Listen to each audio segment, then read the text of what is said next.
Leo's incredible laptop adventure. Leo loved his laptop. He could play games, draw pictures, and watch videos of funny cats. But he always wondered, how does it do all that? He wished he could shrink down and explore the amazing world inside. Suddenly, the screen of his laptop glowed with a soft, friendly light. A tiny, shimmering man with a kind smile appeared. "Hello, Leo," he buzzed. "I'm Mr. Bello. I heard you were curious. Would you like a tour?" Before Leo could answer, he felt a funny tingling sensation. He was shrinking, smaller and smaller, until he was tiny enough to step right through the screen. He found himself in a vast, green city full of glowing pathways. "Welcome," said Mr. Bello, floating beside him, "to the motherboard. This is the main city that connects everything."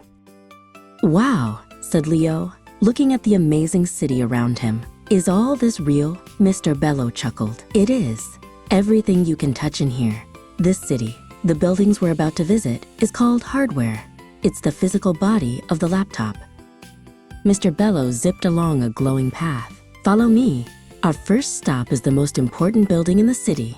They arrived at a tall, square tower that hummed with energy. "This is the CPU, or the thinking tower," Mr. Bello explained. "It's the brain of the laptop. It does all the thinking and calculating super fast." Leo felt a cool breeze. Next to the thinking tower was a canyon made of metal fins, with a giant fan spinning at the bottom. "The CPU works so hard it gets very hot," said Mr. Bello. "This is the heat sink and fan. They work together like a big air conditioner to keep the brain cool so it can keep thinking."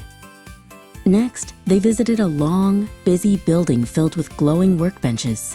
Little bits of light or data were constantly being picked up and put down. "This is the RAM," said Mr. Bello.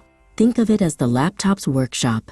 It holds all the information the CPU needs right now, so it can grab it quickly." "But where does everything go when the laptop is off?" Leo asked. "An excellent question." Mr. Bello zipped off. To the hard drive, they arrived at an enormous, quiet building that stretched as far as Leo could see. It looked like a giant library with endless shelves. "All your games, pictures, and stories are stored here safely," Mr. Bello said. "This is the laptop's long-term memory." "So the library is hardware," Leo said, remembering. "But what are the stories inside?" "Aha," said Mr. Bello, glowing brighter. "Those are software. The games you play, the programs you use, even me. We are the instructions that tell the hardware what to do. You can't touch us, but we make the hardware come to life." A deep, steady hum filled the air. In the distance, Leo saw a huge, rectangular block pulsing with energy. "And what powers all this?" Mr. Bello asked. "That does. It's the battery, the giant power plant that sends electricity to every part of the city so it can work, even when it's not plugged in." Mr. Bello led Leo to a platform where streams of light were flying in and out of a special antenna. "This is the network card," he explained. "It's like an airport. It catches signals from the air, the Wi-Fi, so you can visit websites and watch videos from all over the world."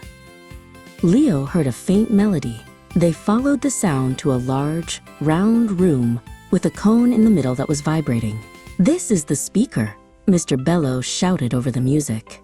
"It turns electrical signals into vibrations to make every sound you hear, from music to the boing in your games."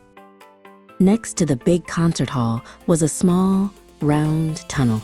"And what's this?" Leo asked. "That's the headphone jack," said Mr. Bello. "It's a private tunnel that sends the sound directly to your ears, so only you can hear it." Nearby was a rectangular opening, and this must be the USB port, Leo guessed. "Exactly," Mr. Bello cheered. "It's a universal gate that lets you connect all sorts of things to the laptop, like a mouse, a keyboard, or a memory stick to share files." "We've seen almost everything," Mr. Bello said. "Now look up." Leo looked up and gasped. The entire sky above the city was made of millions of tiny red, green, and blue lights, all glowing and changing. "It's the LCD screen," Leo realized. "We're looking at it from the inside." "It's time for you to go back," Mr. Bello said softly. "But now you know the secrets of the world inside your laptop." He led Leo back to a shimmering portal where the tour began. "Thank you, Mr. Bello," Leo said. "This was the best trip ever." He waved goodbye and stepped through. Leo found himself back at his desk, sitting in his chair, the perfect size once more. He looked at his laptop, which now seemed like more than just a machine. It was a whole city, a universe of amazing hardware and software working together. He picked up his favorite toy robot. "You see, Sparky," he said wisely, "inside my laptop, there's a big city called the motherboard, and it connects everything.